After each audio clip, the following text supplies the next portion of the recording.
जंतर मंतर से संसद है कितना दूर? मात्र 1.5 किलोमीटर। यहां से यहां जाना है, बल प्रयोग होना है कि नहीं जाने देंगे। जब रास्ते को पता है, आपको पता है कि कहां प्रोटेस्ट हो रहा है, जो लोग यहां हैं वो चल के यदि यहां आ जाएं तो क्या हो जाएगा? अगर प्रतिनिधिमंडल इनसे बातचीत के लिए 2 कदम चलकर आ जाएं, और ये फासले शायद 1.5 किलोमीटर के 150 साल में पूरे होते होंगे।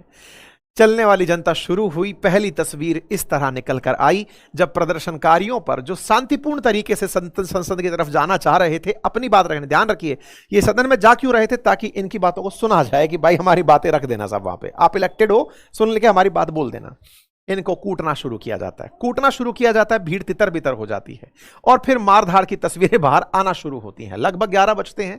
इस प्रकार से कि साहब हम सरकार से बातचीत में हैं, इधर की तरफ से सौरभ दास की तरफ से एक जानकारी सोशल मीडिया पर साझा की जाती है कॉकरोच पार्टी की तरफ से। यहां एक बात और ध्यान देने की है, यह आंदोलन शुरू किया कॉकरोच जनता पार्टी ने। इसके बाद जब यह मार्च शुरू हुआ तो इसका नेतृत्व विहीन हो गया, क्योंकि अब यहां से किसी को कोई भी गाइड करने वाला नहीं था। मतलब यह जनता चल पड़ी है। अब चल पड़ी है तो इन्हें यह कोई नहीं कह रहा है, क्योंकि इंटरनेट बंद कर दिया गया है, कि आपको कहां मुड़ना है, कहां रुकना है। अब जनता अपने हिसाब से संसद का रास्ता नाप रही है।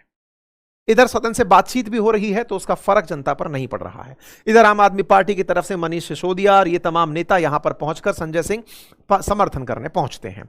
इधर प्रदर्शनकारियों को कुछ इस प्रकार से पुलिस के द्वारा गिरफ्तार किया जाता है, उठाया जाता है। यहां पर प्रदर्शनकारियों को रोकने के लिए तमाम पुलिस बल तैनात रहते हैं।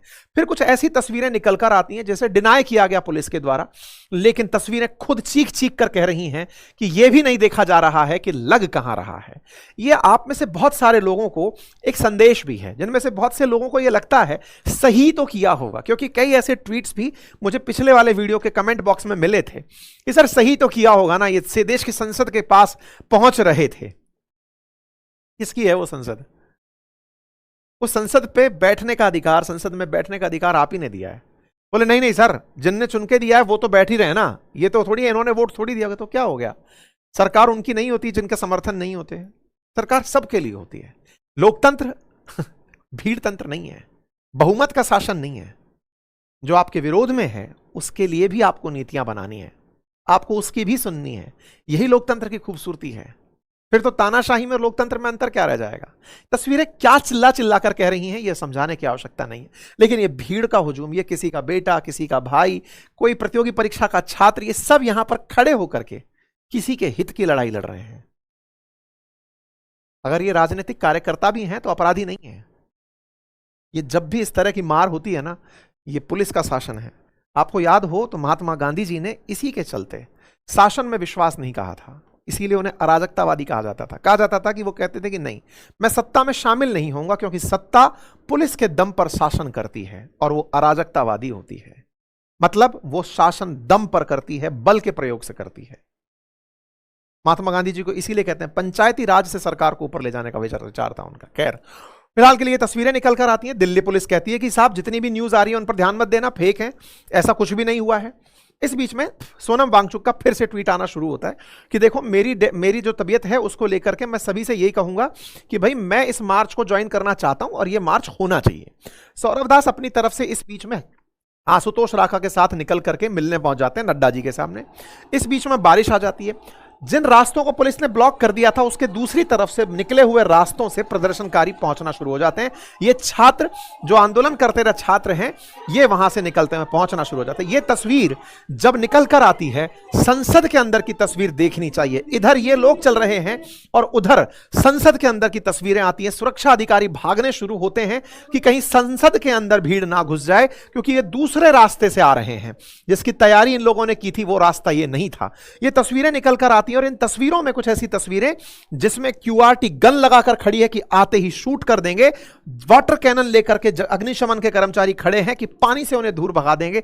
एक ऐसी तस्वीर निकल कर आती है जिस तस्वीर को देख करके अद्भुत किलेबाजी आपको नजर आ सकती है। यहां पर यह तस्वीर जो आप देख रहे हैं, इस तस्वीर के साथ साथ क्यूआरटी की टीम आपको दिखाई दे रही है।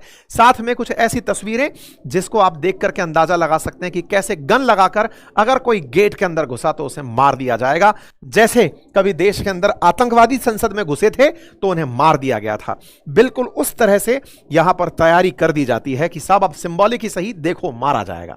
ये तस्वीरें आती हैं, तस्वीरों के साथ साथ वाटर कैनन लिए हुए ये सीएसएफ के जवान दिखाई देते हैं कि देखो हम क्या करेंगे।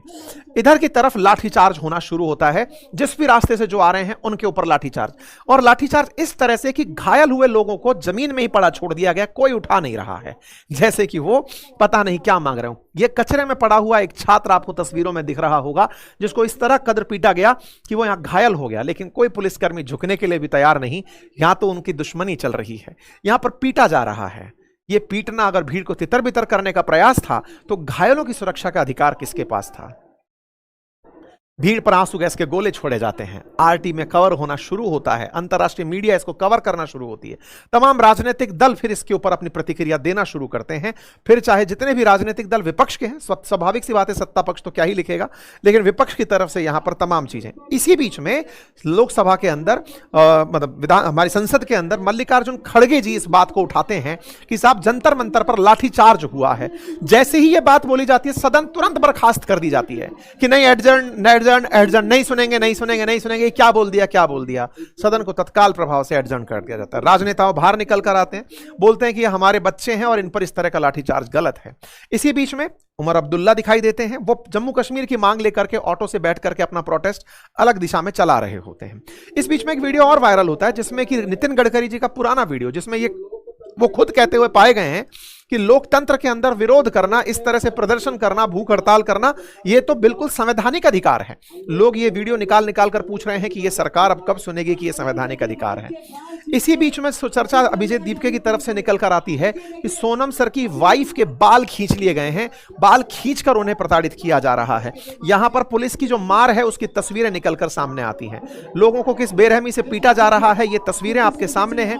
कितने बड़े बड़े पाटे ले लेकर के प्रदर्शनकारियों को पीटा जा रहा है, वो तस्वीरें यहां पर निकल कर आती हैं। प्रदर्शनकारियों के द्वारा, छात्रों के द्वारा, ये सारे वो जेनजीज हैं जिनको कि यहां पर अपने परीक्षा के अंदर किसी प्रकार का लीकेज नहीं चाहिए, वो यहां पर खड़ा होकर प्रदर्शन करते हैं। यानी कुल मिलाकर सुबह 5 बजे से लेकर शाम 4 बजे के बीच में सीजेपी डेलीगेशन जब नड्डा जी से मुलाकात करता है तब तक का मैंने आपके सामने सारा ब्यौरा रख दिया।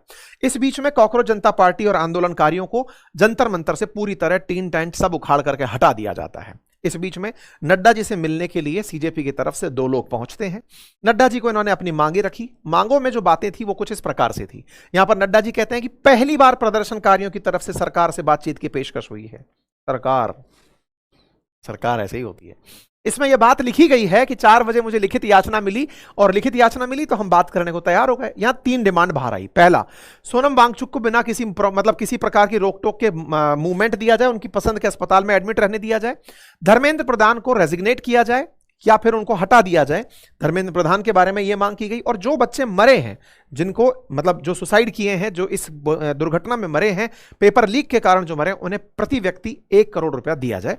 इन मांगों को लेकर के ये लोग यहां पर पहुंचते हैं। यहां पर दिल्ली पुलिस की तरफ से आता है कि प्रदर्शनकारियों से संयम बरतने का रिक्वेस्ट करती है, शांतिपूर्ण तरीके से कानून व्यवस्था रखने का आदेश वो देती है, अपनी सलाह देती है। सब दिल्ली पुलिस में सलाह दी। दिल्ली पुलिस की तरफ से अपडेट आया कि हमारे भी 50 से ज्यादा पुलिसकर्मी घायल हो गए हैं।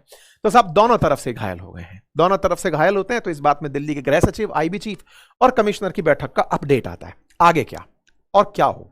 क्या इस वार्ता को पहले किया जा सकता था? बहुत बेसिक सा सवाल।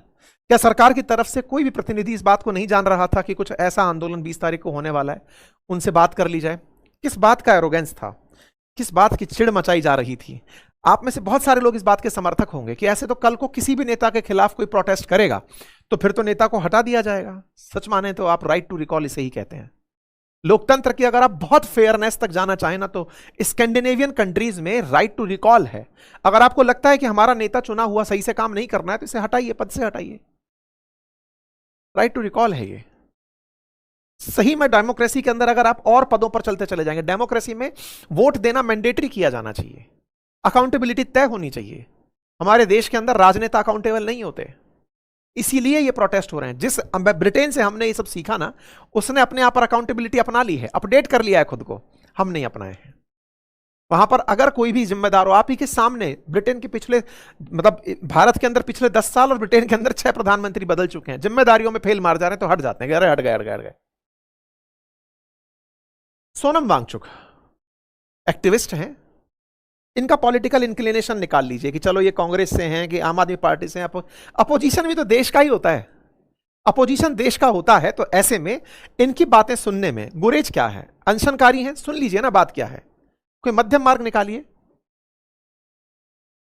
बड़ा सवाल है। आप सोचते हैं क्या किया जाए, लेकिन दुनिया इस बारे में सोचना शुरू कर चुकी है। आज ये प्रदर्शन अंतरराष्ट्रीय विषय बन चुका है, अंतरराष्ट्रीय मीडिया इसके ऊपर कवरेज शुरू कर चुकी है। तमाम दुनिया भर की मीडिया में इस आंदोलन को कवर किया जा रहा है। सवाल यह है कि मीडिया कवरेज प्लांट हो सकता है, सब हो सकता है, ये आपके तर्क हो सकते हैं, लेकिन अल्टीमेटली आपसे सवाल इतना ही किया जाएगा, कौन है जो जाकर के आपके लिए लाठी खाने के लिए सड़क पर खड़ा होगा? विचार कीजिएगा और उस आधार पर फिर कमेंट कीजिएगा। फिलहाल के लिए इतना ही। जानकारी पसंद आई हो साथियों से साझा करें, चैनल पर नए हैं तो सब्सक्राइब कर लें। बाकी हाँ, कुछ वीडियोस हमने आपके लिए और बना के रखे, ये आपकी जानकारी के लिए हैं। इसका लिंक मैंने कमेंट बॉक्स में पिन किया है। एक वार्ता है पूर्व जेलर के साथ, आप उसे सुनना चाहें तो तिहाड़ जेल की कहानी किस्से वहां पे सुनने को मिलेंगे।